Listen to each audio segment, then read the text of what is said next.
Of course, love. I'll take the supplements. Marcus, do you understand what you just said? What? It was just a phrase. In Velori law, that was not a nickname, that was a declaration. No, that's insane. Back on Earth, people say that to cashiers. Then your careless mouth may have ruined us both. Someone explain why the declaration alarm was triggered. It was a misunderstanding. I said one stupid phrase. Your stupidity has legal consequences, human. Then that fixes everything? For you, perhaps. For her, reassignment. Outer I'm not disputing it. Marcus, you do not have to trap yourself for me. Maybe I started this by accident, but I won't let my mistake destroy you.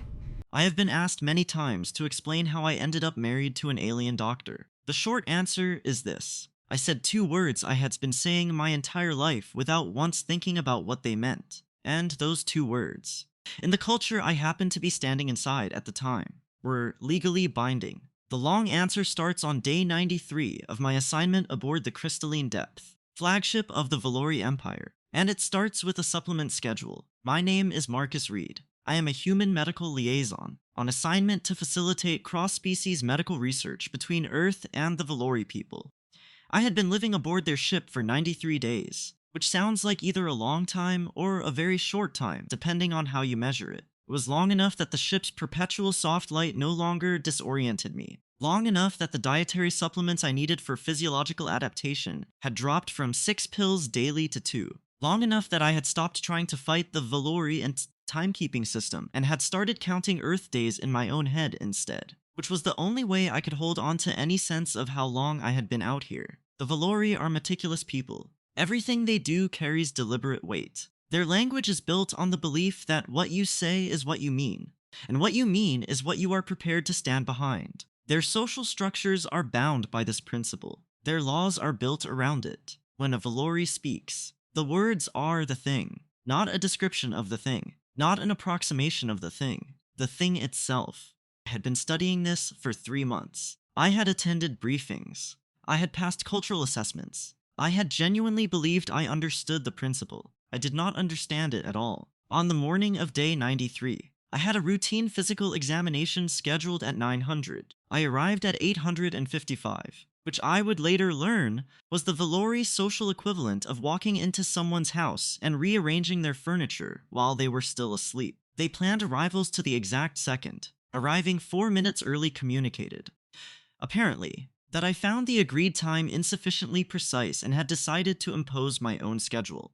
I did not know this yet. I was still learning a great many things. The medical bay was quiet when I arrived, clean, immaculate, humming with the low pulse of diagnostic equipment. The bioluminescent panels overhead breathed in a slow rhythm I had spent the first 6 weeks finding unsettling and now found oddly soothing. The examination platform sat in the center of the room. The Velori built their medical spaces warmer than the rest of the ship, because most species they treated did better in warmth. I had found this detail quietly touching the first time someone mentioned it.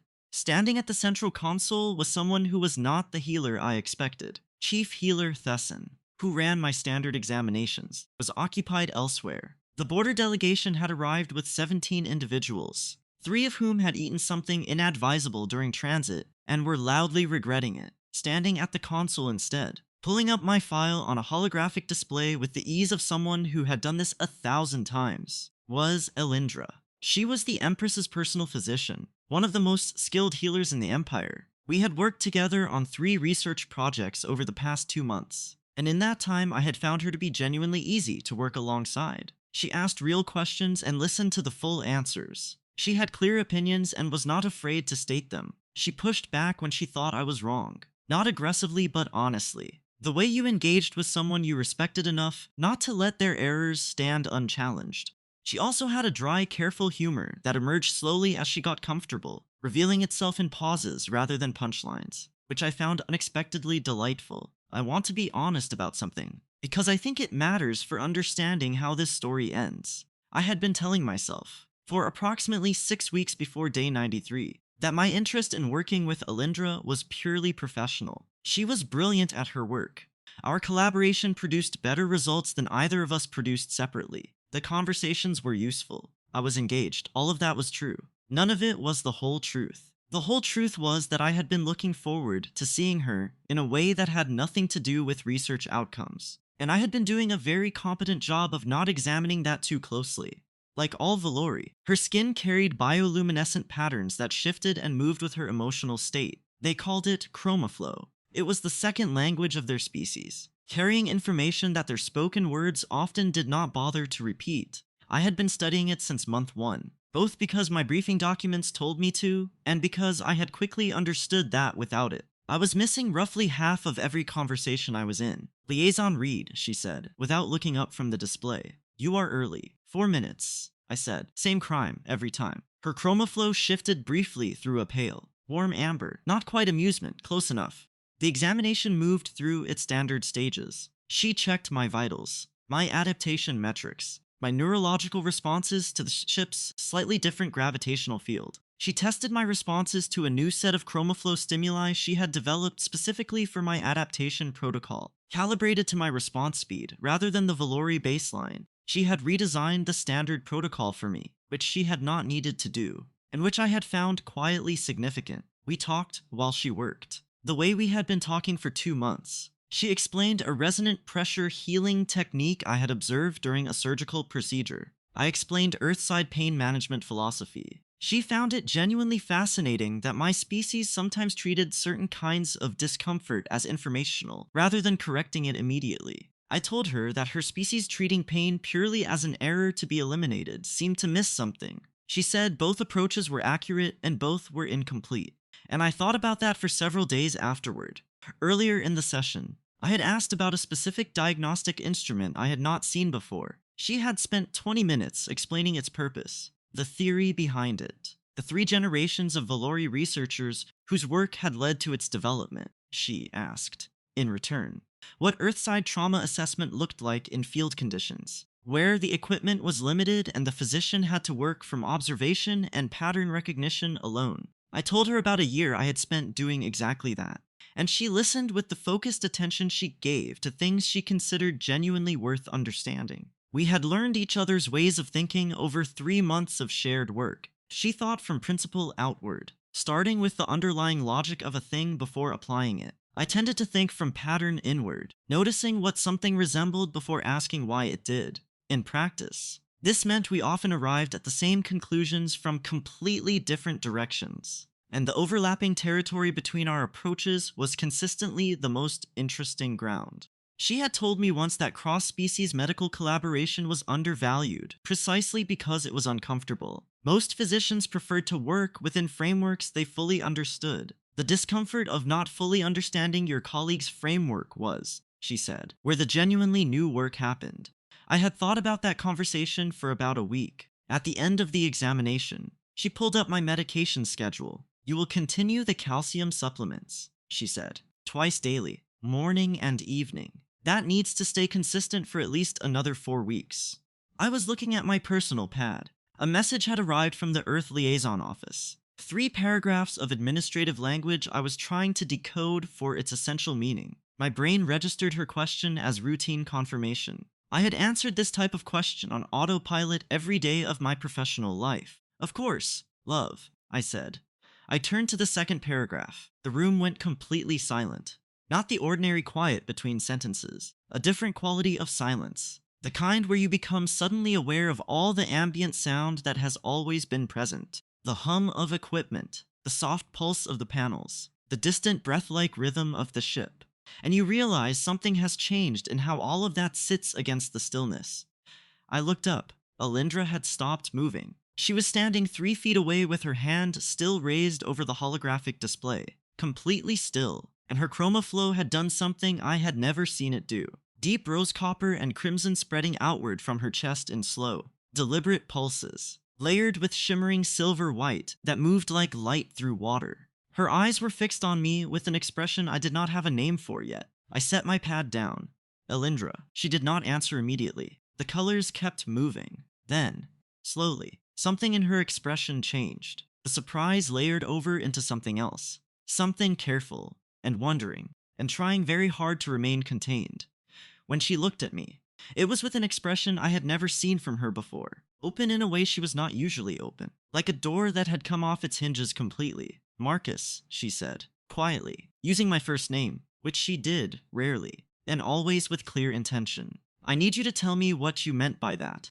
What I meant by I replayed it, my own voice, automatic as breathing. Of course. Love. Oh no. In Velori culture, he said carefully, to address someone with an intimate endearment in the context of caregiving is to declare partnership intent, and to confirm with an affirmative. She pressed her fingers briefly to her chest, where the rose copper was brightest. Marcus, that is a binding declaration. No, I said. And I heard the edge of rising panic in my own voice and tried to manage it. No, that phrase does not mean anything in British English. People say it to strangers. My mother says it to the cashier at the market. It is verbal filler. It is the same as saying mate or cheers or thanks. It has no romantic implication whatsoever.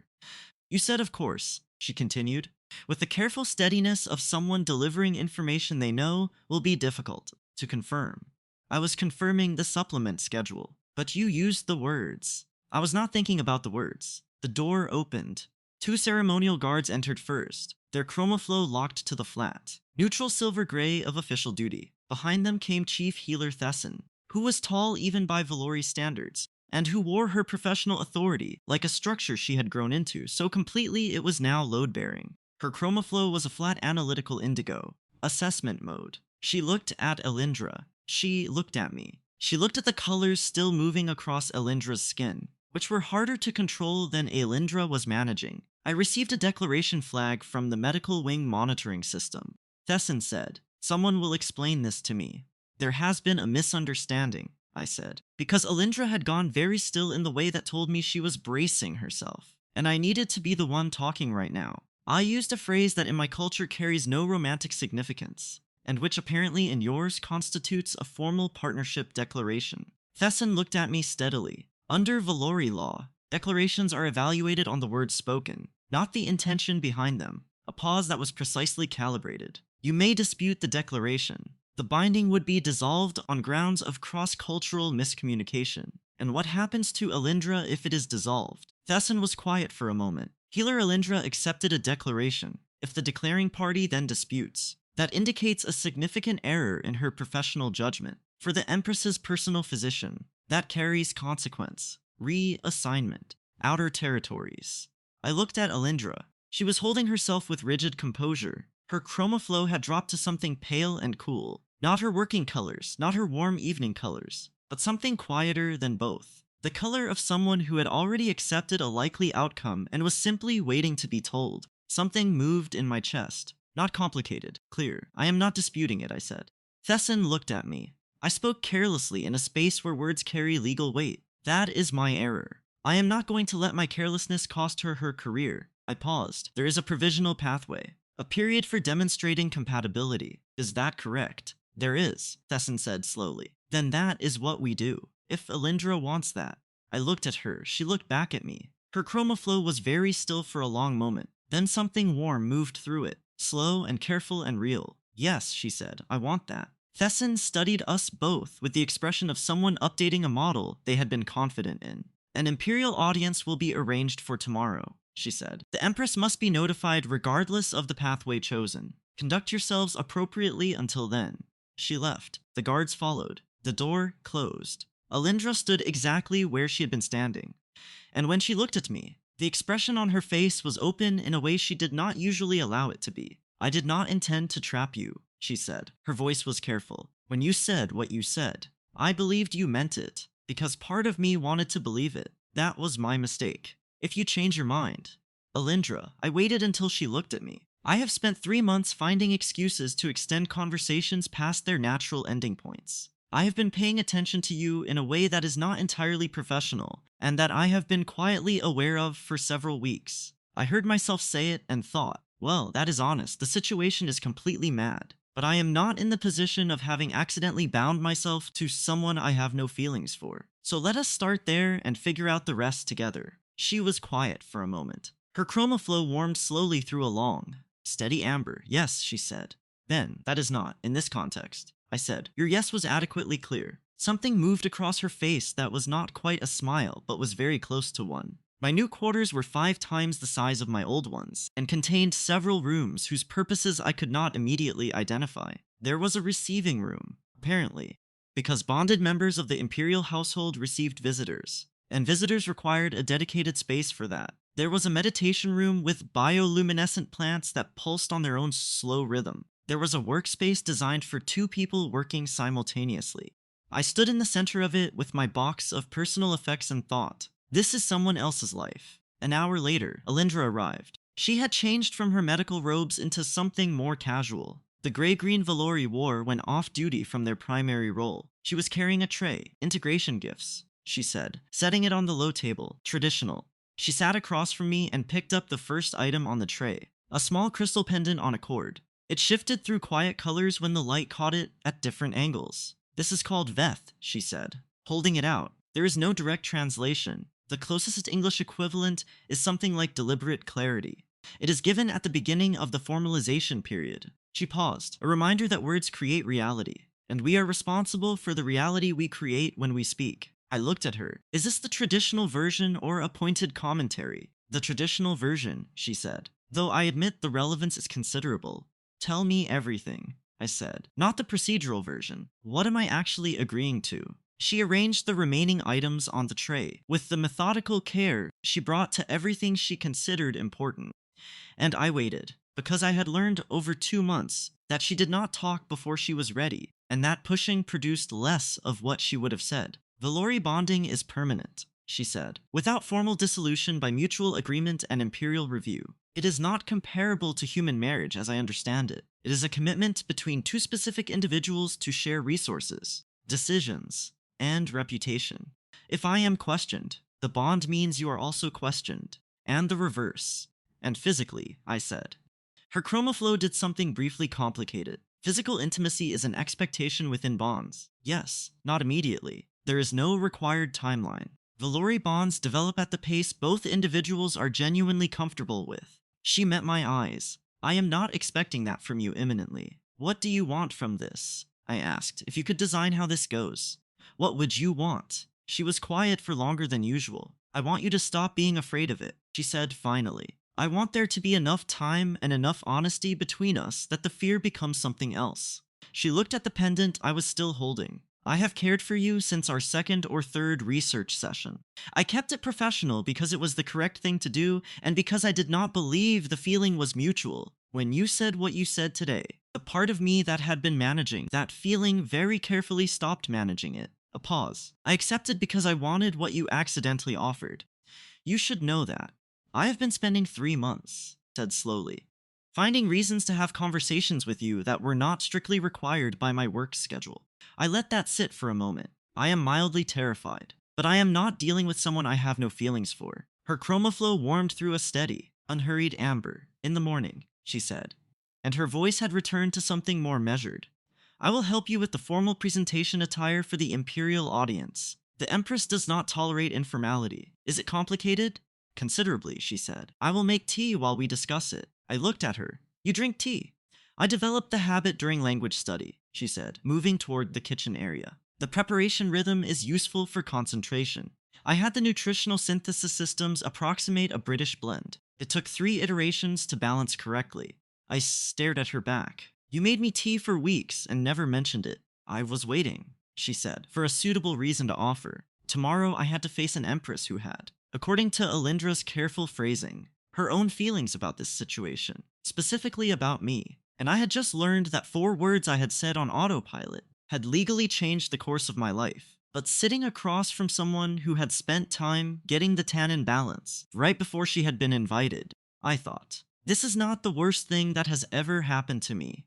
In episode 2, the Empress has feelings about this. More specifically, she has feelings about me, and she is not angry, which turns out to be more complicated than angry would have been. It took 1 hour and 40 minutes to dress me correctly. Velori formal wear operated on a system of layered meaning. Each fold, each clasp, each color combination communicated something to everyone who saw it. Alindra worked through it with the same methodical care she applied to everything she considered important, explaining each piece as she went. This layer indicated my role as an affiliated outsider rather than a Velori subject. This clasp denoted my professional standing. This particular arrangement of the outer robe specified provisional bond status, which was accurate, and which also happened to look, she noted while adjusting my collar, considerably more distinguished than the circumstances perhaps warranted. The philosophy behind formal dress, she said, adjusting a fold at my shoulder with precise fingers, is that your appearance should communicate your intent before you open your mouth. The Velori believe that a person who arrives dressed correctly has already demonstrated something, that they understand the weight of the occasion, and someone who arrives dressed incorrectly communicates that they either do not know what the occasion requires, or do not consider it worth the effort. She smoothed the outer layer into place. Thesson had your approximate measurements from your adaptation records, so I was able to prepare this in advance. You prepared this last night, I said. Yes, after finding out we had a formal audience this morning. Preparation is not difficult, she said. It simply requires deciding that the outcome matters enough to do it. She stepped back to evaluate. You look better than I expected. High praise.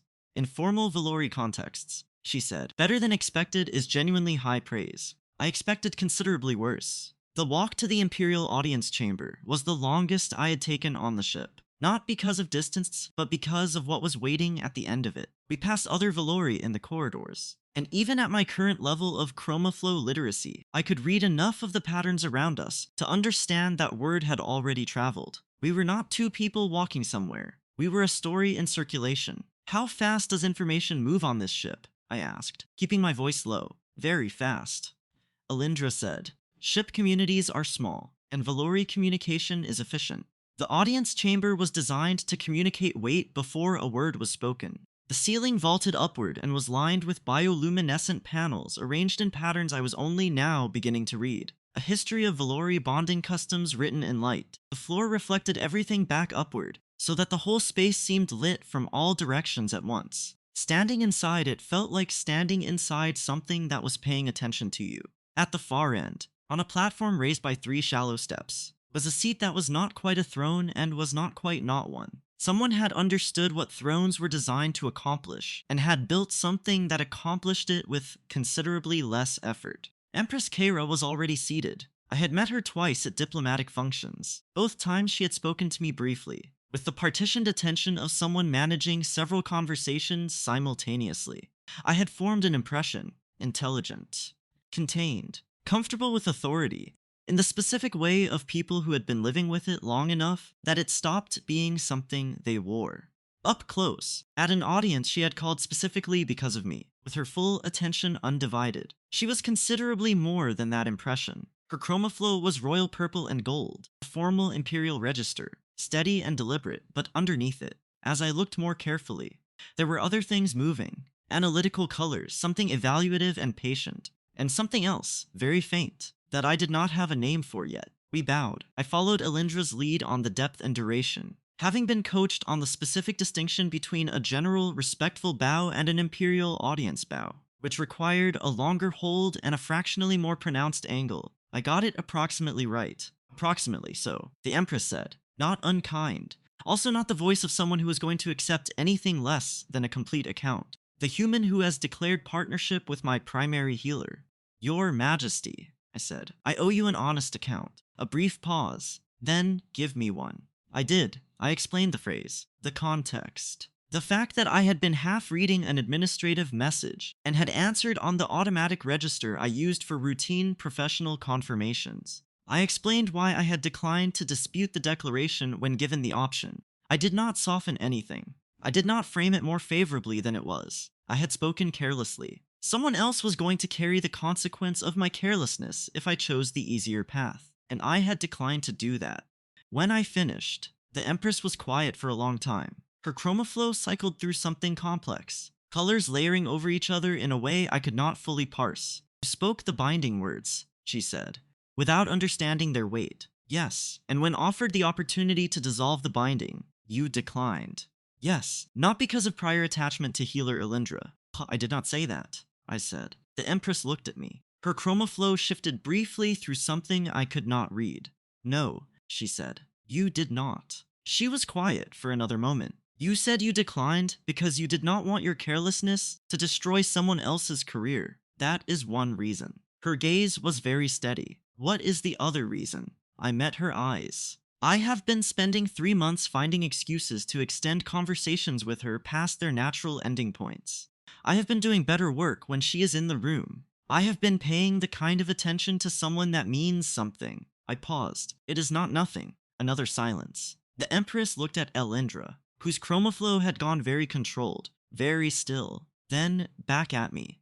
I will recognize the bond provisionally, she said. 6 months. You will both undergo traditional bonding education and compatibility assessment. If the bond demonstrates genuine partnership at the end of that period, not obligation, not performance, but actual mutual care, I will grant full permanent recognition. Pause. If it does not, I will dissolve it personally, with no professional penalty to either party.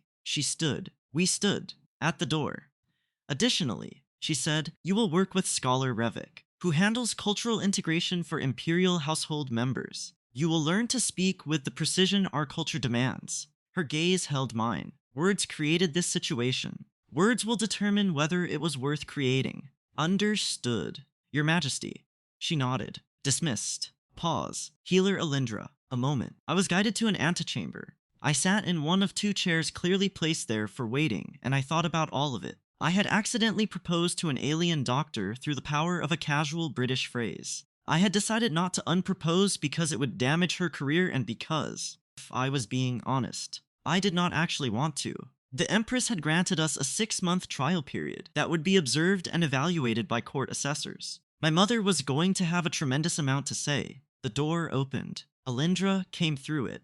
Her chromaflow, when she saw me, was warmer than it had been going in, less controlled at the edges. She was not angry, I said. No, she came to sit in the other chair. She had things to say. She gave us her genuine blessing. Marcus, not the political kind. What is the difference? The political kind is what you give when the situation is resolved, and you want the record to show you handled it graciously. She looked at me steadily. She told me she had her own feelings about the situation. About you, specifically, I processed this. The Empress, yes, she was interested in me.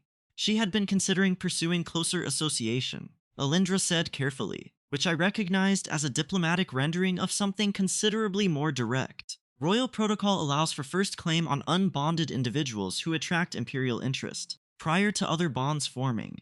Her chromaflow did something brief and complicated that I had learned to read as the Velori equivalent of getting your expression under control with effort. I accepted your accidental declaration before any claim could be formalized. I moved first. I sat with this information for a moment. So I have accidentally proposed to you, and in doing so I have also potentially bypassed the Empress's intention to pursue me. Potentially, she said. She had not yet acted, and she gave us her genuine blessing. Yes, Elindra's chromaflow warmed. She told me to make it real, to build something genuine from what started as an accident. A pause. She said she was glad for me to have the chance. I looked at her. That is more generous than she needed to be. She is more complicated than she appears in formal contexts, Elindra said. Most people are. We walked back to the bonded quarters in a silence that had shifted quality since the morning. Still a lot of work ahead, but beginning to understand what kind of work. The following morning, Elindra gave me a name. Scholar Revik, she said, over tea. He handles cultural integration for Imperial household members. He will be your primary instructor for the bonding education period. What is he like? She considered this for a moment. He has described human language as deliberate imprecision, she said, on more than one occasion. So he is going to love me. He is going to find you a significant challenge, she said. I suspect you will find him one as well. Episode 2 end. In Episode 3, 6 months of bonding education. Scholar Revik. The court function where I accidentally told a foreign diplomat something extremely personal about my relationship. And somewhere in the middle of all of it, I realized I had been falling for her for weeks without noticing. Scholar Revik had a desk that faced the door, which Elindra had mentioned was intentional. He was compact rather than tall, with the quality of someone who had stopped thinking about physical presence early in life and organized himself around something more durable instead. His study was filled with physical documents, which was unusual. The Velori used holographic records almost exclusively. Revik's shelves held actual physical text, stacked in arrangements that made sense by some internal logic I was not yet able to follow. He looked at me for a long time before saying anything. His chromaflow was an almost unvarying analytical silver, which I had learned to read as the Velori equivalent of a blank expression, active processing rather than visible reaction. You are the human, he said. Marcus Reid. I said, yes. You are the human who addressed a member of the royal household with an intimate endearment in the context of caregiving, without understanding the legal implications of that address. That is accurate. Sit. I sat. I have worked with 4 human liaisons over my career, he said. All 4 shared a characteristic. They spoke without thinking and thought, without speaking, and expected their environment to sort the intention from the output on their behalf. He folded his hands. I find this remarkable in a species with your level of cognitive complexity. We trust context, I said. We have built an entire communication system on the assumption that the receiver has access to everything surrounding the words, the relationship, the tone, the history, the situation, and can use all of that to understand what the words actually mean. Context is not a legal structure. I am very aware of that now. His chromaflow shifted through something extremely faint that might have been the very beginning of interest. You will come here at precisely 700 every morning, he said. You will leave at 1,200. We will cover the linguistic history and legal framework of Velori bonding tradition, the behavioral protocols of bonded pairs in imperial court contexts, the chromaflow literacy levels required for integrated partnership, and the communication standards required for formal declaration and acknowledgement in both professional and social registers. A pause. You will not use idiomatic language in this room. You will not use colloquial address. You will speak in formal register until I indicate otherwise. Another pause. Do you understand? Yes, I said, carefully. In the formal register, clearly and without ambiguity. Something extremely faint moved through his chromaflow. Correct register, he said. You may begin. Revik's lessons were not structured the way I had expected teaching to be structured. I had expected content delivery, a framework, an organized presentation of material, rules to memorize. That was how most professional education worked. Revik's method was different. He asked questions and then waited with the absolute patience of someone who had genuinely internalized that silence was not a problem. He assigned texts, physical documents from his shelves, written in formal Velori, which I was expected to translate and then discuss rather than summarize. He observed me speaking and said nothing during the speaking, and then described with surgical specificity what he had observed. In week 2, he stopped me mid-sentence during a formal register practice exchange and said, "You hesitate before you speak." "I am translating," I said. "No," he said. "You are second-guessing. There is a difference. When you translate, you pause to find the correct word. When you second-guess, you pause to assess whether the word you have is safe." He looked at me with the flat analytical silver of his working chromaflow. In formal Velori contexts, hesitation signals uncertainty about your own intent. Uncertainty about your intent signals that your intent is unclear to you. And Velori do not engage fully with someone whose intent is unclear to themselves. What if I genuinely do not know what I mean? Then you are not ready to speak it, he said. This is not a criticism of your current level. It is a description of the standard you are building toward.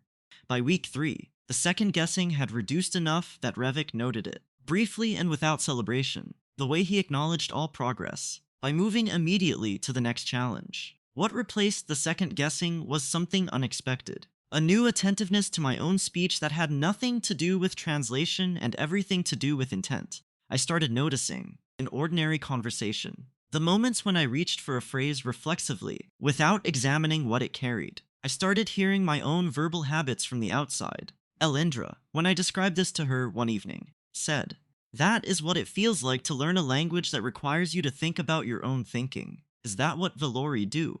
All the time. From childhood." She was reviewing case notes on a datapad with the efficient focus she brought to everything important. Velori children are taught very early that what they say creates what happens next. That language is not a description of intention, but a form of action. She set the pad down. It changes the relationship between the inside of your mind and the outside of your mouth. Makes you more careful, I said. More responsible, she corrected. Careful implies defensiveness. Responsibility implies choice. She looked at me. You are learning to choose what you say. That is different from being afraid to say the wrong thing. I thought about that distinction for several days. The afternoons were assessed. 3 evaluators, rotating through on different schedules. Always carrying datapads and always with their chromaflow in the neutral silver gray of professional observation. They watched Elindra and me navigate tasks together. Formal meals, which in Velori custom were not just eating but a layered social exchange. Court functions, where bonded pairs were expected to move and communicate in specific ways that signaled their relationship status. Collaborative medical work, where our professional dynamic now also carried partnership implications. The court functions were the hardest. Velori court communication was approximately 60% chroma flow, 30% formal spoken language, and 10% gestural convention I had not fully mapped. The spoken 30% I was getting better at. The chroma flow 60% was the fundamental difficulty, not because as I could not read it, but because I could not produce it. Velori expressed themselves on their skin. I expressed myself through my face, voice, and posture. These were not equivalent channels. Revik, when I brought this to him in week 4, was quiet for a longer pause than usual. "You are asking the wrong question," he said. "You are asking how to imitate a form of communication your biology does not produce. That is a category error." He looked at me steadily. "The correct question is, what does your biology produce that Velori biology does not? And how do you use that with full intention and precision?" "My face," I said. "Alindra mentioned something similar. Your face, your tonal range, which is significantly greater than Velori vocal range. Your physical presence in space, which reads differently because your motor patterns are different." He paused. "You will never communicate as a Velori communicates, but you can communicate as a human communicates, fully and precisely, and if you do that consistently enough, the Velori around you will learn to read you." Another pause. "I have read the recent evaluator reports. Court observers are adapting to your specific patterns faster than expected." He returned to his document. "You are not becoming more Velori," he said. "You are becoming legible. Legible, not fluent, not seamless, but readable. Understood." That was a standard I could work toward.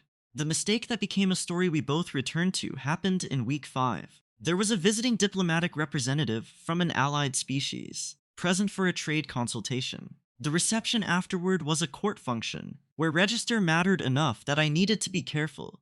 I had been working on the formal greeting appropriate for a bonded pair welcoming a visiting dignitary, which Revik had drilled into me over 3 sessions, under the actual social pressure of standing in front of a real person, with the evaluators watching from a discreet distance and Alindra to my right, and a room full of court members arranged in their assessment-heavy clusters. I reached for the phrase I had practiced and found, arriving at my mouth instead, a different phrase I had also been practicing that week, which was the formal acknowledgement Velori bonded pairs used when discussing their domestic arrangements.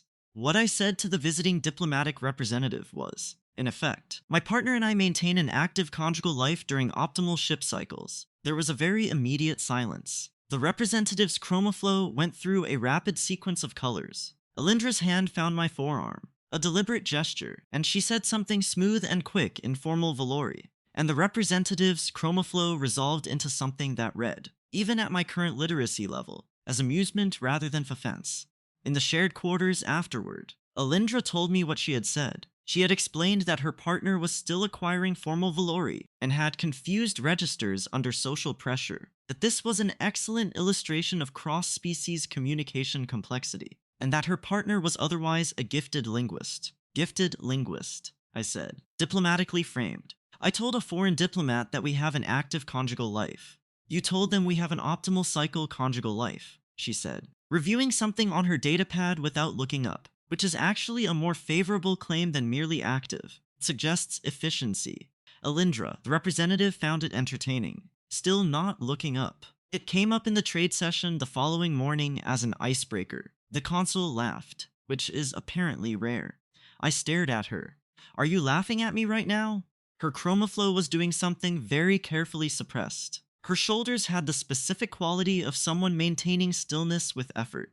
"I am responding to the situation with appropriate professional gravity." "You absolutely are not." The suppression broke. Not the way human laughter broke. Not loud, not sustained. But her chroma flow bloomed through warm amber in a way she was not managing. And her face did the thing it did when she genuinely found something funny. And I laughed at the same time she did. And we sat with it for an embarrassingly long time. The room felt different afterward, more like somewhere we both lived. I wrote to my sister 3 weeks into the bonding education period. I had been writing to her regularly since the assignment started. Weekly updates on the work, observations on Velori culture, occasional complaints about the supplements. She was a teacher, not a scientist. And she had told me from the beginning to write in plain language, or she would write back in the professional vocabulary of primary education, which she claimed was equally impenetrable to outsiders. This message was different. I sat at the workspace in the quiet of the ship's late cycle and wrote for a long time. I explained the situation from the beginning. The phrase, the examination room, Alindra's chromaflow going brilliant and involuntary, Thesson arriving with guards. I explained why I had declined to dispute the declaration. I described the audience with the Empress and the revelation that she had also, apparently, been developing her own feelings about me, which I still found difficult to fully process. I described Revik and the lessons on intent and the diplomatic disaster with the conjugal life comment, and how hard Alindra had been working not to laugh.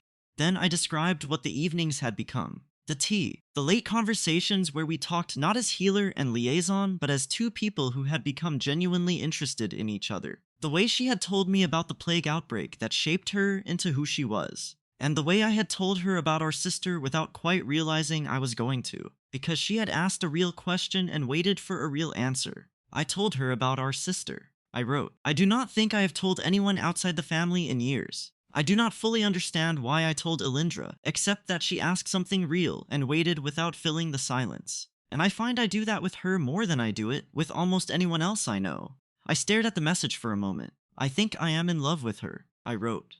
The situation started as a complete disaster, and is still technically a disaster from an administrative standpoint. But when I think about leaving at the end of the assignment, about the ship without knowing she is here, about the medical work going back to being something I do alone, about the evenings having nowhere particular to land, I feel something I can only describe as wrong. I thought you should know. My sister wrote back in 2 days. Fast for her. I have been wondering since your third letter, she said. You started describing your medical examinations in significantly more detail than was strictly necessary. I assumed you were adapting to the work. Now I understand. Be careful with your words, she added, and also, good. I read it twice and put it away. The gardens occupied level 3 of the ship and were, architecturally speaking, one of the more expensive decisions anyone had made in the crystalline depths construction. Real soil, imported and maintained at considerable cost. Growing things that knew nothing about vacuum or stellar transit and continued to grow anyway, responding only to the light cycle the ship maintained for them. Walking through it felt like something that was specifically arguing against the difficulty of growing in the wrong place. In week 5, one of our supervised activities was a formal public partnership display in the gardens. The evaluators called it a compatibility promenade. Alindra had asked me what I was smiling about when she said that, and I had started explaining Regency novels. And she had said she wanted a list of all the Earth cultural references I used as humor, because she was tired of only catching half of them. We walked through the gardens with an evaluator at a careful distance behind us, which should have been deeply uncomfortable, and was, briefly, and then was not. We were discussing a patient, a Velori civilian recovering from accident trauma with secondary neurological involvement, where I had caught a symptom pattern using a diagnostic pathway from Earthside medicine that did not exist in Velori medical protocol. We were talking about how to integrate the approach into existing intake screening, and Alindra said something that synthesized elements of both medical traditions in a way I had not thought of. Not a combination of the two approaches, but something new that emerged from the combination. Something neither tradition would have produced alone. I laughed. The real kind. Sudden and unguarded. And her chromaflow bloomed gold in response. Involuntary and brilliant. And I looked at her, and the thought arrived with no warning at all. Oh, that is what this is. I had known I cared about her. I had established that on day 93, and had been turning over its implications since. But knowing you care about someone and knowing you are falling for them are different things. The difference is that the second one arrives all at once, mid-conversation, in an artificial garden, and leaves you standing in it, understanding that you have been in this state for a while, without noticing. That evening, I asked her a question.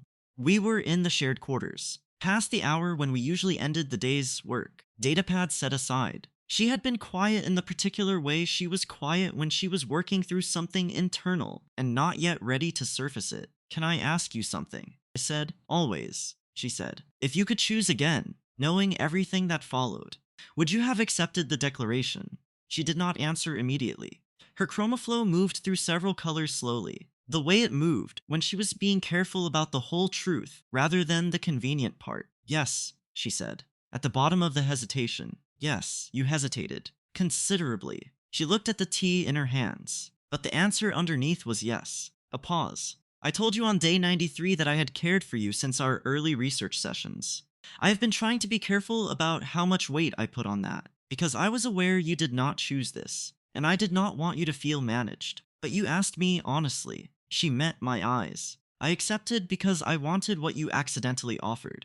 I know, I said. She looked at me. You know. You do things carefully when you decide they matter, I said. The T, the 3 iterations of tannin balance for someone who had not yet been invited. The redesigned adaptation assessment protocol. The fact that you volunteered for my examination on day 93. I looked at her steadily. You decided this mattered before the declaration. I have been watching you be careful about it for months. Her chromaflow did something deep and slow. Not the brilliant involuntary gold of strong emotion, but something quieter and more settled. I have been wondering, she said, whether you would look back on this period as something you endured, or whether it would become something else. I have been falling for you since approximately week 3, I said. I did not say anything earlier because I wanted to be certain before I said anything in a context where words carry this much weight. I wanted to mean it in every sense your language implies. I held her gaze. I am certain. The silence after that was different from all the silences before it. I am proud to be bonded with you, she said. I have wanted to say that for some time, even though I proposed through British verbal habit, especially because of that. The warmth in her chromaflow pulsed once, steady and real. When you stay, and you are choosing to stay. I know that now. It will have never been because the words obligated you. It will be because you chose to mean them. He took her hand. She let him. I am going to keep making mistakes, I said, getting registers confused, implying things I did not intend, being a general disaster at court functions. I know, she said, and you are all right with that. I find it useful, she said, and her chromaflow warmed through something genuine and amused. It keeps the court from taking me too seriously. I find that a relief. In episode 4, we face our first real disagreement. A patient's life is at stake, and we both think we are right. What we learn from it changes how we talk to each other for good. And then comes the offer that will require me to choose between the life I planned and the one I have built. The disagreement happened in month 4, and it was both smaller and more important than it felt in the moment. Before I get to that, I want to describe what those middle months actually felt like from the inside. The Revik sessions, for all their rigor, had begun to produce something I had not expected. Not just competence. A different relationship with my own speech. I started catching myself mid-sentence sometimes. Not because I had said something wrong, but because I had noticed, in real time, what I was about to say and what it actually meant. And the awareness felt like a new sense coming online. It was disorienting and genuinely useful in equal measure. One morning in week 6, Revik gave me an exercise I thought about for a long time afterward. He told me to describe the view out of the study window without using any abstract nouns. I tried. I started with words like distance and space and kept catching myself and starting over. It took me 20 minutes to produce 3 sentences that described only what was actually visible. Better, Revik said. When I finished, now, do it again. But this time consider why you reached for abstractions first. I sat with that for the rest of the session. Because abstractions are safer, I finally said, near the end. A concrete description commits you to what you actually see. An abstraction is defensible. You can always say you meant something different. Revik looked at me with his analytical silver and said nothing for a moment. That is the most accurate description of human communicative risk avoidance I have heard from a human, he said. Write it down. I wrote it down. I still have it. The evenings were becoming something different from everything else. Alindra and I had fallen into a pattern that I had not consciously designed but had come to depend on. After the day's work, after the assessments and the medical sessions and the court function preparation, we came back to the shared quarters and unwound together. Tea, usually. Sometimes reviewing material, sometimes not. Always talking.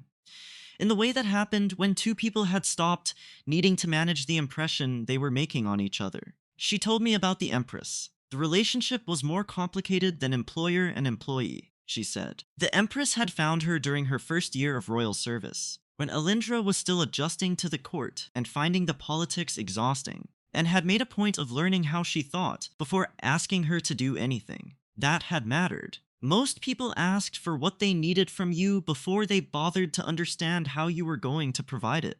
I told her about Edinburgh, the specific hospital, the specific wing, the specific set of systemic failures that had resulted in a preventable death, and my decision to make that my problem to solve for the rest of my working life. That is a long time to carry something, she said. I do not carry it the same way anymore, I said. Early on it was anger. Now it is more like a compass. It tells me where I am supposed to be pointing. She was quiet for a moment, looking at her tea. The healer from the plague outbreak, she said. The one who said she knew the people. I think about her the same way. As a compass. She looked at me. Someone who showed me what the work was supposed to be. Not by telling me, but by doing it in front of me when it was hardest. The court functions were getting easier. In the specific way that difficult things got easier when you stopped fighting the difficulty and started paying attention to its shape.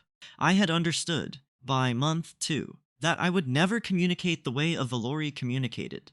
I did not produce chromaflow. My face and voice and posture were the channels I had, and they were different from Velori channels in ways I could not bridge by trying harder. What I could do was use them precisely and consistently enough that the Velori around me developed a reading of me over time. Fluency in my specific communication style, the same way you developed fluency in a person you knew well. Revik had called this becoming legible. I thought about it often. At the 3rd month court function review, one of the evaluators noted in their report, Liaison Reid communicates with clarity of intent. Court observers have developed reliable interpretation of his non-standard signals. Integration effective. I read that 3 times.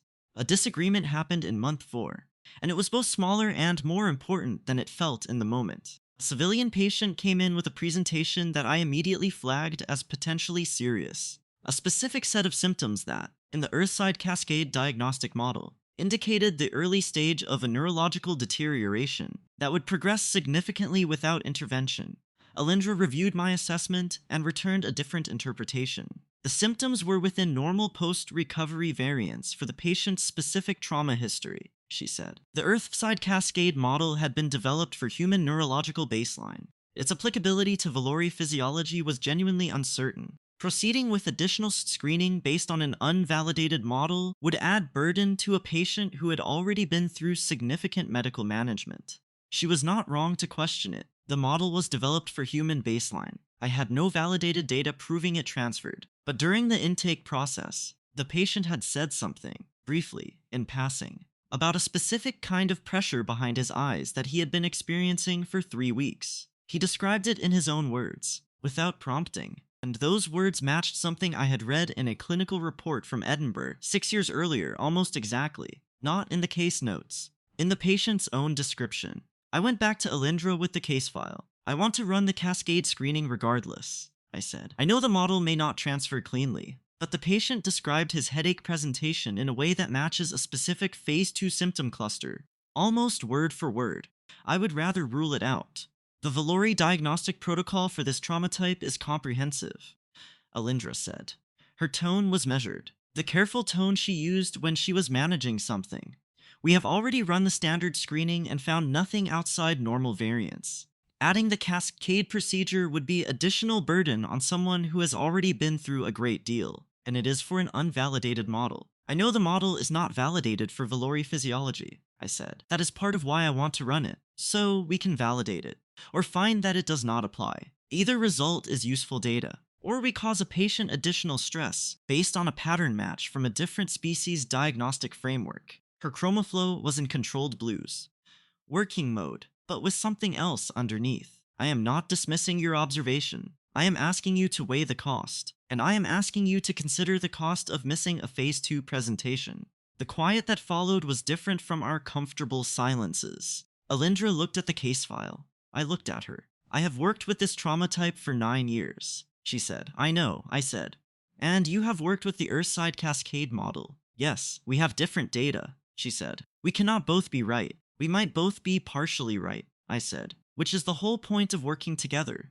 A longer silence. I want to show you something, I said. I pulled up a secondary file on the display, a clinical report from Edinburgh, 7 years earlier. A patient whose presentation had looked like normal post-trauma variants at initial assessment. The attending physician had 15 years of experience with the trauma type. Excellent clinician. She had missed it because the cascade model had not existed yet, and the symptom cluster had not matched any existing protocol. And the patient had described pressure behind his eyes during intake, and that description had been recorded and then set aside because there was no framework to place it in. I waited. Alindra looked at the report. Her chromaflow shifted through the deep, focused analysis colors, cycling slowly. What happened to the Ember patient? She asked. Phase 3 before anyone caught it, I said. He recovered. It took 14 months and significantly more intervention than a Phase 2 catch would have required. I paused. I am not saying this is that. I am saying I cannot stop hearing the same description in both patients' own words, and I do not know how to set that aside. The silence stretched. We run the screening, Alindra said, with the patient's full consent and complete explanation of why we are adding it. She looked at me directly, and if it comes back with invariance, we add a case note explaining the reasoning. For the record. Yes, I said. Agreed. She nodded once. Looked back at the file. I was not doubting your clinical judgment, she said, without looking up. I was managing uncertainty about applying an unvalidated model, and I expressed that as resistance, instead of asking you to explain your specific observation. Her chromaflow shifted through something I recognized as an admission. Velori's style, quiet and direct. I should have asked you to explain what you heard, rather than defaulting to protocol. And I should have led with the Edinburgh case immediately, I said, instead of treating it as supporting evidence after the fact. I was trying to make the procedural argument, because I thought it was cleaner. I paused. I should have said. This patient said something that scared me. She looked up. Scared me, I said. That is the honest version. She held my gaze. Her chromaflow warmed, steady and real. Not the gold of strong emotion, but something grounded. That is the information I needed, she said. That is the version we should lead with each other. From the beginning, I agreed. The cascade screening returned a Phase 1 indication, early enough that intervention was simple and the prognosis was excellent. Alindra wrote up the case herself, with full documentation of both the Earthside model application and the specific clinical observation that had prompted it. She submitted it to the Imperial Medical Review Board as a case study for cross-species diagnostic protocol development. You did not have to do that, I said, reading the submission over her shoulder. I did, she said. The case proved something worth proving. Pause, also. I was wrong. The record should reflect that. You were managing uncertainty. I was wrong, she said, with the specific quality of someone who took precision seriously enough to apply it to themselves. Those are different things. She looked at me. You were right. The model transferred. We need to know that. I sat beside her, and we looked at the case file together, and I thought, this is what it looks like when two people disagree and come out the other side with more than either of them had going in. Month 3 brought the formal mid-period assessment. We sat across Scholar Revik's desk while he read the panel's evaluation document with the same expressionless efficiency he brought to all things. His chromaflow maintained its near-unvarying analytical silver. The compatibility assessment panel has reviewed 9 weeks of supervised integration, he said. Medical bay observations, court function evaluations, chromaflow literacy assessments, and formal register examinations. He looked up. Liaison Reid's formal spoken Velori remains below standard Velori court baseline. His chromaflow literacy is above average for non-Velori individuals at this stage of integration. A pause. His chromaflow shifted through something I had never seen from him before. A very faint, brief amber. His compatibility profile with healer Alindra is satisfactory. Satisfactory, Alindra said carefully, in the formal context. Satisfactory denotes absence of grounds for dissolution recommendation. He looked at me over the document, in the informal notes, which the panel shared with me separately. The partnership is described as unexpectedly functional and demonstrably genuine. The word unexpectedly is doing considerable work in that sentence. I will take it, I said. You will continue monthly sessions with me, Revik said. The formal period proceeds. He gathered the document. Pause. Liaison Reid. I looked at him. You have improved. Informal register. Your error rate in court contexts has reduced by 41% over the assessment period. He said it with the air of someone who had weighed the observation and decided it was accurate enough to share. That is notable progress. Thank you. Scholar Revik. Think before you speak, he said. I am working on it. The faint amber moved through his chromaflow again. I know, he said. The bond was formally recognized as permanent 3 months later. No more provisional status. No more observation periods. Just the ongoing work of building a life together, which turned out to be less different from the provisional period than I had expected. Because we had apparently been building the life already. Month 6, day 4, the summons arrived at 1,400, and its phrasing was formal enough that something cold moved briefly through me before I had consciously assessed it. The Empress requests the immediate attendance of Liaison Reid and Healer Alindra. Imperial study, not the formal audience chamber. Alindra's chromaflow, when she read it, told me she had the same response. The study, she said, is for matters that are personal. We walked there together. I took her hand in the corridor, which I had been careful with initially, and now did with the specific deliberateness of someone who knew what it meant, and meant it. Her chromaflow shifted at the edges. The bracing quality eased slightly. The Empress's study was a personal space in a way none of the formal rooms were. Objects accumulated by genuine curiosity. A workspace that showed evidence of actual use. She was sitting at the central desk and stood when we entered, which I had learned was a gesture she reserved for situations she was taking seriously. She gestured us to chairs. I have been reviewing the integrated medical protocols you have been developing together, she said. The cascade diagnostic, the combined assessment approach, the modified intake screening. She looked between us. The outcomes are exceptional. Alindra said thank you in the careful tone she used when she was waiting for what came next. I am offering you both permanent positions, the Empress said. Not extended assignment. Permanent joint appointment as a medical research and practice team, based on this ship. With authority over cross-species protocol development, eventually, the training of others. She paused for Liaison Reid. This would constitute a formal change of affiliation. Permanent residency within Velori society. Eventually, if you chose it. Citizenship. Another pause. I am not asking for an immediate answer. We stood at the door, Alindra, quietly, whatever he decides. You know I will take care of it.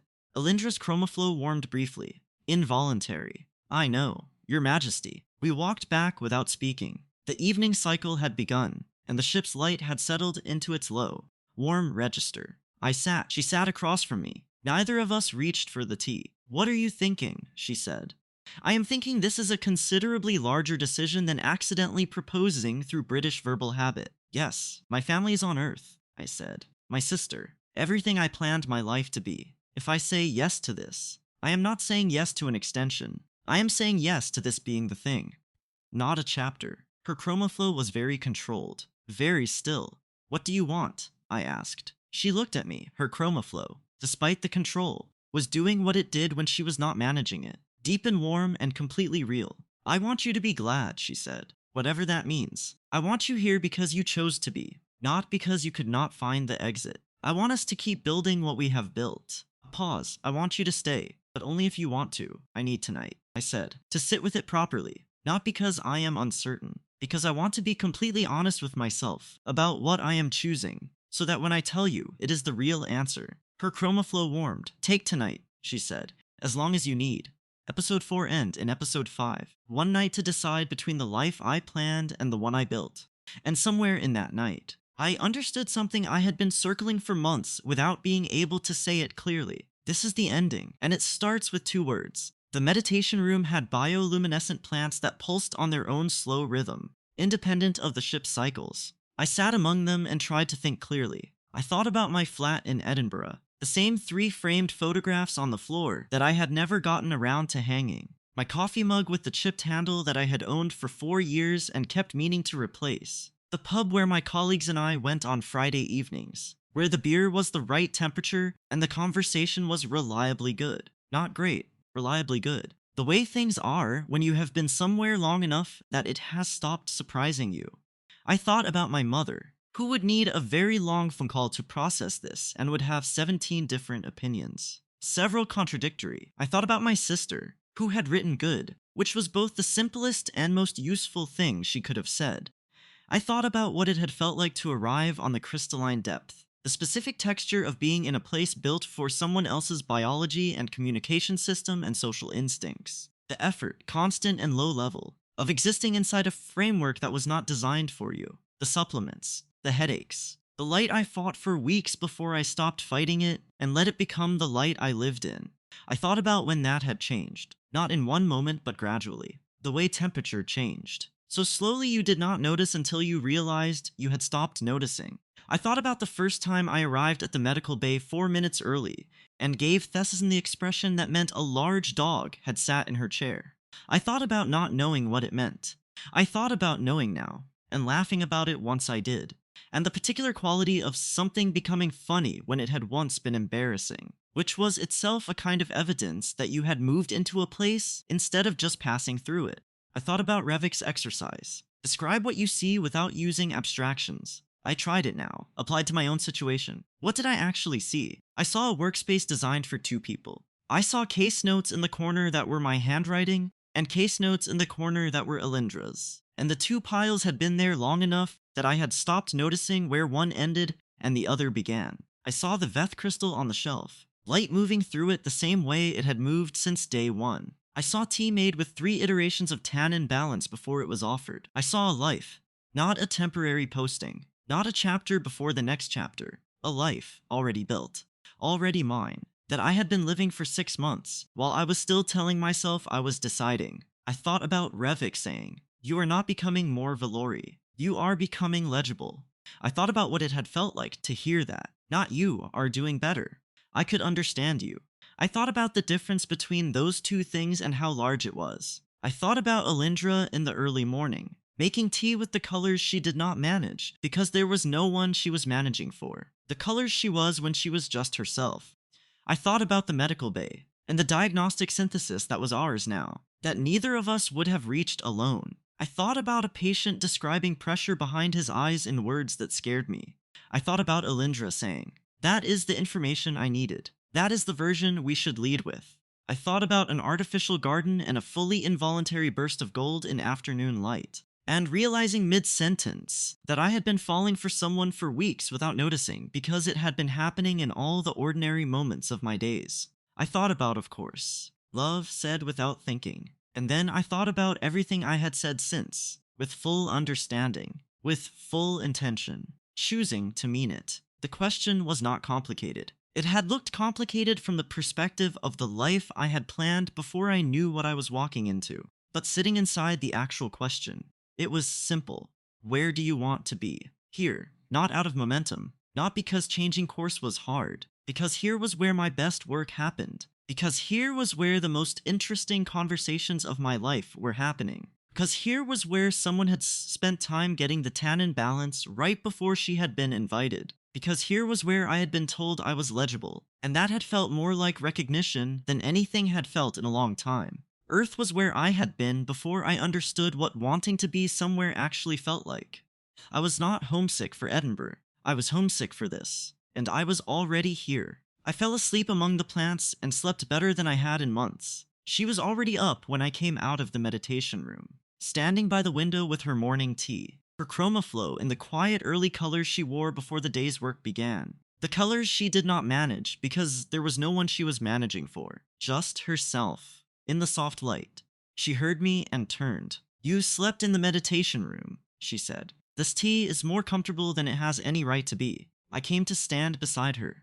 "I have made a decision." She looked at me. Her chroma flow went still in the deliberate way. "I want to stay," I said. Not because I accidentally started this and feel I have to see it through, because I have been building something real here for 6 months, and I do not want to stop building it. I want to keep doing the work. I want to keep getting better at the formal register. "You will keep confusing registers," she said. "I know. I want you to have realistic expectations." Her chroma flow warmed, involuntary and immediate. "I want to wake up on this ship every day knowing you are here. I want this life, not because I am trapped in it, but because I looked at it clearly, for an entire night. And I chose it. I held her gaze. That is the answer." She set her tea down. She came to me directly, not with the professional calibration she had maintained in proximity to me for months. Just her crossing the space between us because she had decided to. She took my hands and looked at me with the fully open expression I had been seeing in fragments since day 93, and was now seeing whole. "I love you," she said. Her voice was steady. Her chroma flow blazed gold and rose and silver in every color she had at once, unheld. I have been trying to say that for months. I kept worrying it was too soon. But you were still sorting through obligation and genuine feeling, and I did not want to add pressure to that. "It is not too soon," I said. "I love you," she said again. like she needed to say it twice to believe she was allowed. I pressed her hands briefly to my lips, a human gesture she had learned over months of receiving it, and then I looked at her. "I love you," I said. "I have known for a while." I kept being careful about saying it because I know what words cost here. I wanted to be completely certain I meant it in every dimension your language implies. I held her gaze. "I do, all of them." Her chromaflow did what it did when she was not managing it at all, every color at once, moving through each other slowly. I thought, I will spend years learning what all of those mean. I hope I never finish learning. Of course. "Love," I said. She knew exactly what I was doing. She knew I was using the phrase deliberately, with full understanding, with the weight of everything that had happened since the first time I said it without thinking. She knew I was choosing to mean it. She kissed me, and it was neither careful nor measured, and we stayed in the window light until the ship's morning cycle brightened fully around us. We informed the Empress the following day. Her expression when we told her was the most genuinely warm thing I had seen from her. "I am pleased," she said. She came around her desk, which was not standard protocol. She looked between us. "I want to say something. When this began, I was not unaffected by the situation. I had my own feelings. About you. Liaison Reid. Specifically." She paused. "I want you to know the full context of the blessing I am giving you. I watched what you built over 6 months. I read every assessment. I watched the chromaflow synchronization develop in real time. And I saw something that I would have diminished had I pursued my own interest rather than yours." She looked at Alindra. "You have become more yourselves through this partnership. That is what bonding should be. Two individuals who become more than their separate parts." She moved back to her desk. "You have my blessing," she said. "My genuine happiness for you both, and my gratitude that my healer has found such joy." A brief pause. "I am making you both permanent members of my household. You will understand in about 3 years why that is not entirely a kindness." The bonding celebration was held in the ship's ceremonial hall, which I had previously seen only in official photographs. It turned out to be, like most things the Velori constructed when they were genuinely trying, extraordinary. Bioluminescent panels arranged in patterns that told the history of Velori bonding customs, which I could now read well enough to follow in broad strokes. Long tables set for an assembly that included court members, medical staff, and several diplomatic representatives. Former skeptics who had watched the whole thing unfold through assessment data and observation reports arrived with something more like genuine curiosity than the earlier wariness. I wore the formal robes with what Revik called, in his characteristically restrained way, adequate facility. Alindra wore the gold and blue of established partnership, and her chromaflow through the entire evening was the warmest I had seen it in any public setting. Not the involuntary brilliance of our private moments, but something warm and unheld. Happy, in a way she let people see.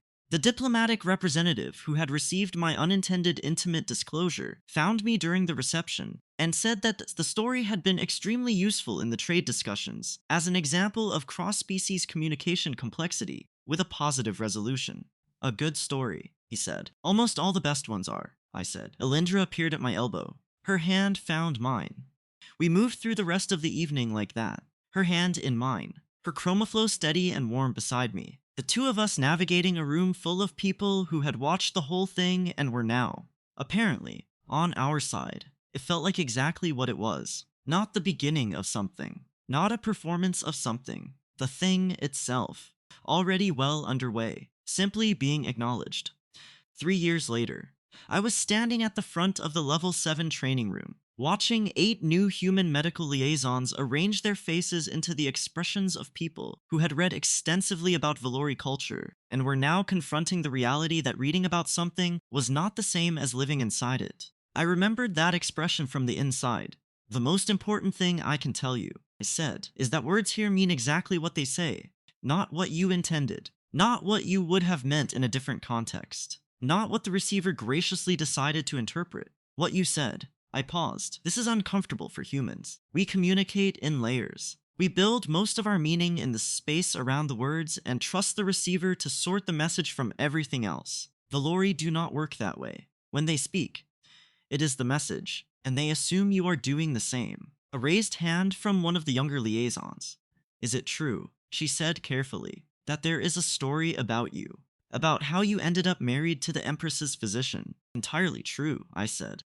What happened? I was having a routine medical examination. The healer asked me to confirm I would continue taking a supplement. I was half reading an administrative message. I used a phrase I had been using my entire life, a casual British English endearment combined with an affirmative, and answered without thinking. I paused. In Velori culture, addressing someone with an intimate endearment in a caregiving context, followed by affirmative confirmation, constitutes a binding declaration of partnership. Silence, so you accidentally proposed to her.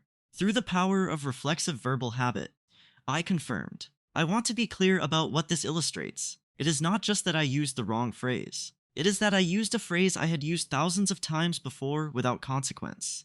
And here there were consequences. And I was completely unprepared for that, because I had not truly internalized that the communication system I was operating inside was fundamentally different from the one I had built my instincts in. I looked around the room. Your instincts are calibrated for Earth. They will fire here in contexts where they are not appropriate. The only solution is to think before you speak. Not sometimes. Every time. Until thinking becomes the instinct. How long does that take? Someone asked. Longer than you hope, I said. I still confuse formal and informal registers under social pressure. My partner tells me I still occasionally say things that carry more weight than I intended. I paused. The goal is not perfection. The goal is awareness. Knowing that you are in a system where your words land exactly where they fall, and choosing accordingly. Did it work out? The first liaison asked. In the end, I looked at her. I am standing here 3 years later, I said, telling you it was the best thing that ever happened to me, which is not me telling you to go out and accidentally propose to someone. It is me telling you that the universe has a specific sense of humor about showing people what they actually want. Pay attention to it. After the session ended and the liaisons filed out, with the expressions of people who were going to be extremely careful about everything they said for the foreseeable future, I took the long corridor route back toward the medical wing, the one that passed Revik's study. I did not know what made me stop at the door.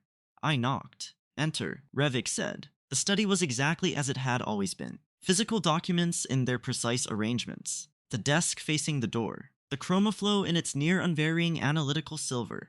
He was reviewing something that he set down when I entered. Liaison Reid, he said. You are not scheduled.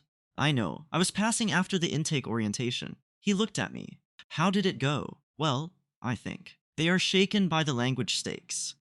As they should be. A pause. You told them about your own incident. Every time. It is a useful pedagogical example. He was quiet for a moment longer than his usual pauses. The first intake you did, 2 years ago. Your formal Velori during the orientation session was hesitant. You second-guessed registers 7 times in 40 minutes. He set the document aside entirely, which I had learned over a year of morning sessions meant he was giving the conversation his full attention. Today you second-guessed twice. Both times you caught it and corrected before it landed. I have been practicing, I said. You have been attending, he said. There is a distinction. His chromaflow shifted through that brief amber. The one that had taken me 4 months to notice and 6 more months to understand was his form of acknowledgement. You speak now like someone who knows what they mean. Thank you. Scholar Revik. Think before you speak, he said. I do, I said. Now, the amber moved through his chromaflow again. I know, he said. That is why I said it. Alindra was waiting for me when I reached the medical wing. She had finished her afternoon consultations and was standing at the central console reviewing something. Her chromaflow in the working blue-silver I had known since day 93. She looked up when I came in. How were they? She asked. Good, shaken by the language thing. They always are. She gathered her notes with efficient hands. 2 of the medical collaborators in last month's intake overcorrected into formal register in casual settings. They have been making everyone around them anxious. There is a balance, I said. There is, she agreed. It takes time to find it. A pause. The Empress wants us at dinner tonight. The cross-species facility plans. And she claims she has reorganized the formal seating arrangement 3 times this month because of you. That sounds like something she would not admit. She will not admit it, Indra confirmed. But she mentioned it to me with something that was extremely close to amusement. We left the medical bay together and walked through the corridors of the crystalline depth, the ship's afternoon light doing its characteristic slow warm shift around us. 3 years. I still found the light beautiful, not despite its being artificial, but because someone had thought carefully about what light should feel like and then built it that way. Tea before dinner. Aelindra said, "Definitely. We had 2 hours. We used them the way we used most spare time, in our quarters, which were no longer the bewildering oversized space of year 1, but simply ours. 3 years of accumulated life, making the rooms feel smaller in the best way. My research files in one corner. Her text collections arranged in the system that looked random and was actually extremely organized. Just not by any principle I had fully reverse engineered. The Veth crystal on the shelf by the window, still shifting through its quiet colors whenever the light found it. Aelindra made tea. I sat at the workspace and looked at the hydroponic ring through the window, the green of it vivid against the dark beyond, and thought for a moment about day 93, about a supplement schedule, about 2 words said on autopilot. "You are thinking," Aelindra said from the kitchen area. "How do you always know? You get quieter, and your face does something specific." She appeared with 2 cups. "What are you thinking about?" "How much happened from one careless sentence," I said. She sat beside me. Her chromaflow was in the evening colors, the ones she wore when she was settled and fully herself. She looked at me with the expression I had had years to learn and still was not tired of. "The Velori would say," she said, "that no sentence is careless, that there are only sentences whose consequences we did not anticipate. Is that comforting or terrifying?" "Both," she said, "depending on the day." I took the cup from her. The tea was exactly right, had been exactly right for years. The tannin balance long since settled into something that was ours rather than synthesized. I thought about the 3 iterations. I thought about someone taking time for that before she had been asked. "I love you," I said, in formal Velori, the register that carried full weight. The phrase I had learned in month 2 and used carefully ever since, because I had understood from Revik's first lesson what it meant to use it carelessly and had wanted, every time since, to mean it completely. Her chromaflow blazed brilliant gold, involuntary and immediate and unchanged in 3 years. "And I love you," she said. I took her hand. She let me, easily and without calculation, the way she had been letting me since week 6. Simply 2 people who had decided, at different moments and through different paths, that this was where they wanted to be. Outside, the hydroponic ring turned through its slow green rhythms, knowing nothing about vacuum or stellar transit or the weight that words could carry, growing anyway, simply and persistently. The way things grew when they had found the right kind of ground. I looked at the Veth crystal on the shelf. Deliberate clarity, it meant. A reminder that words create reality, and we are responsible for the reality we create when we speak. Of course, love. 2 words said without thinking that had turned out to be exactly right. I had not chosen them the first time, but I had spent 3 years choosing to mean them, and that, it turned out, was more than enough.